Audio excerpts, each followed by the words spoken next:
This special population is done on nonspecific low back pain.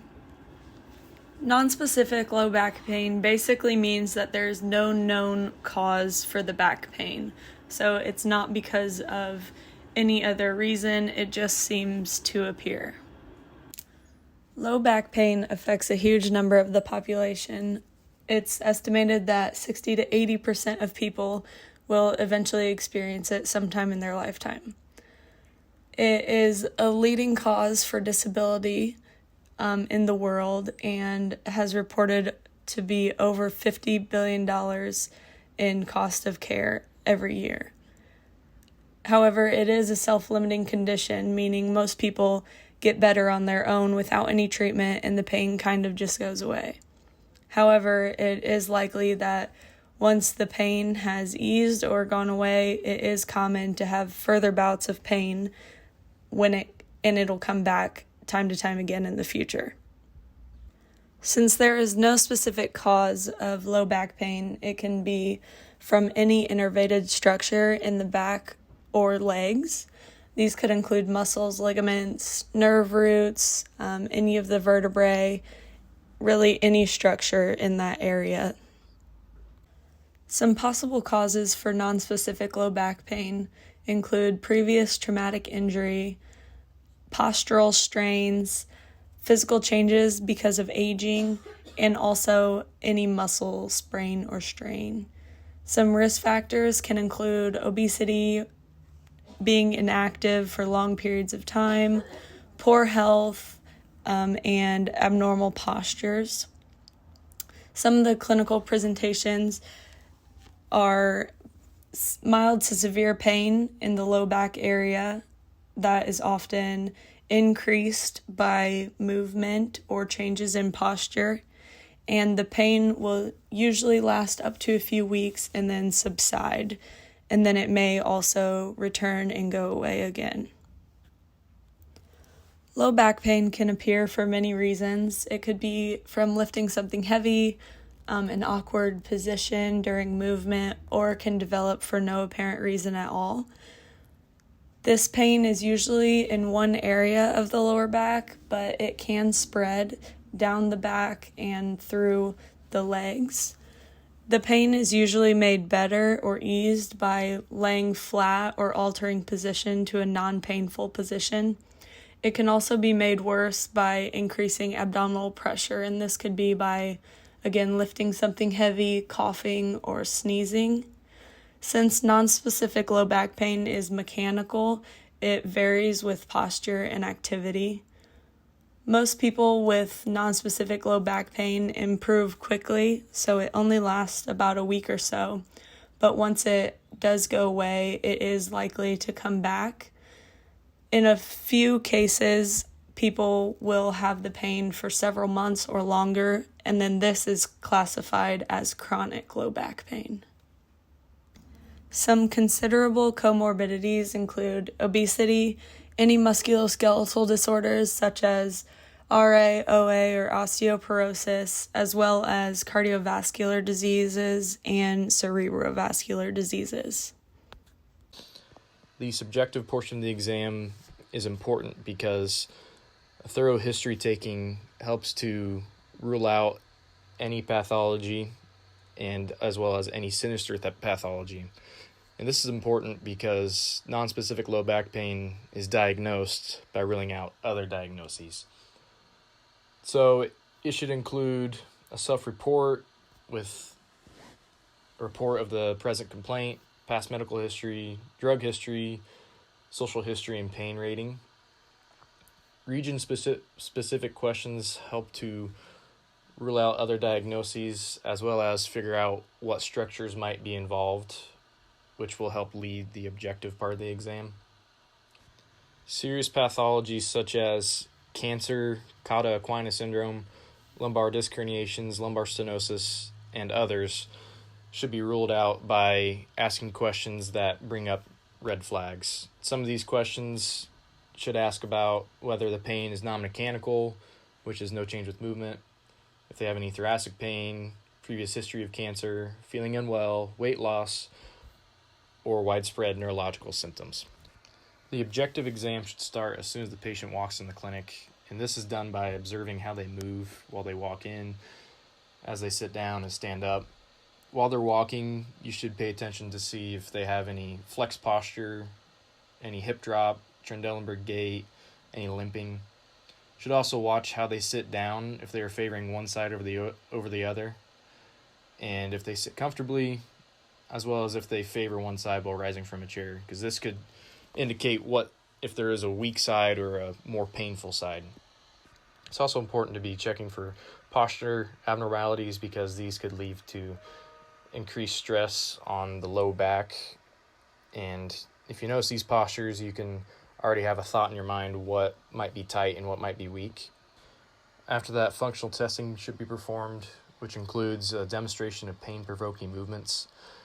These should be performed last, though, because if you cause the patient pain, it can affect the other tests. A squat test is also important because it highlights any lower limb pathologies and whether or not you want to test the peripheral joints based on what you observe during the squat test. Movement testing should be performed next, starting with active range of motion.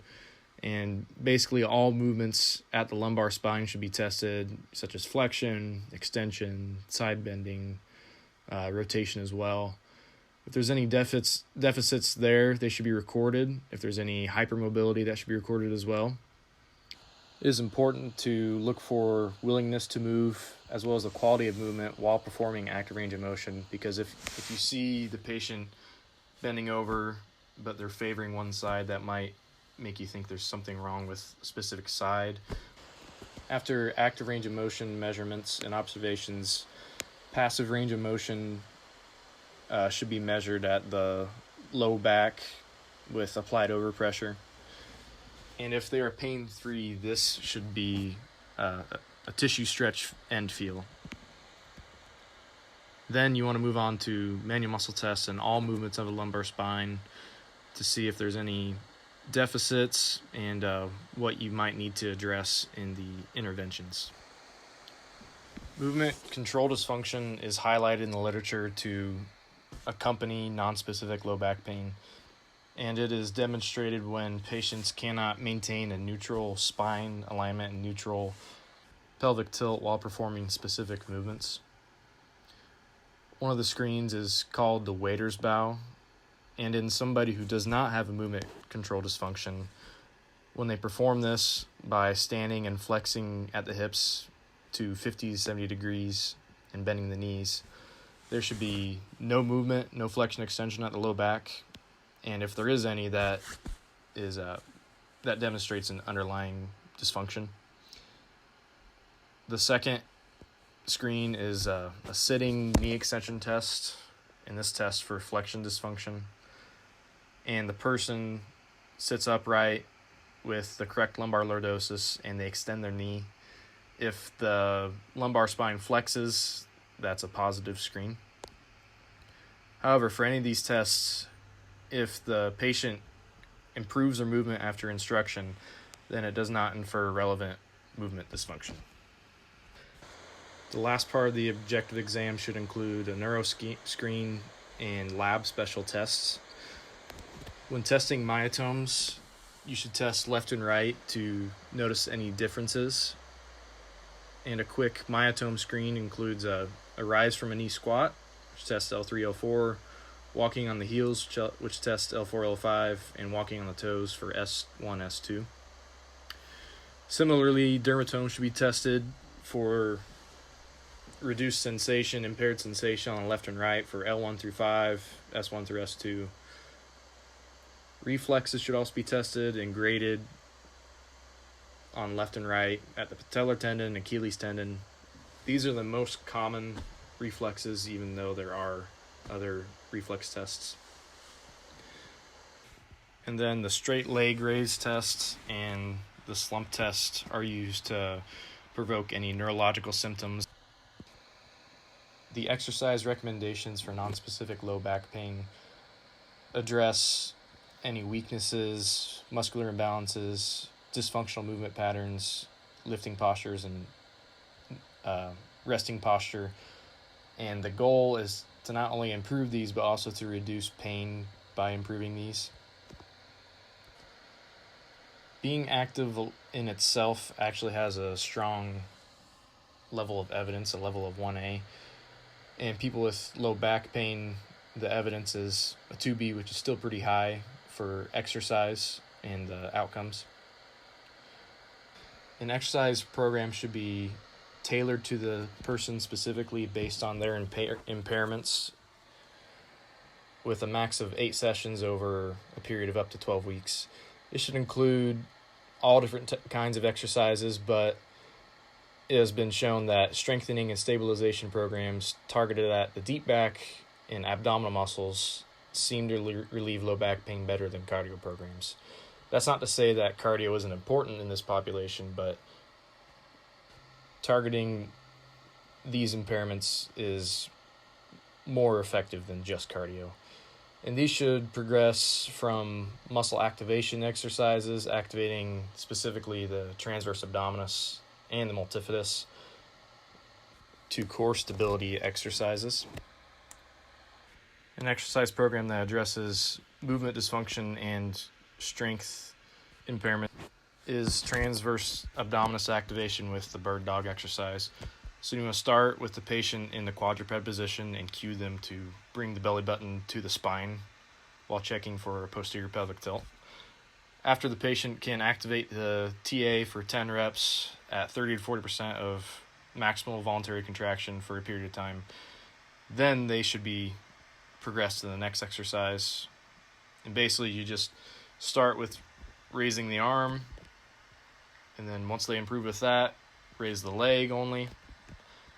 And once they can do that effectively, have them raise opposite arm, opposite leg, and then move on to other movements like squatting and lifting.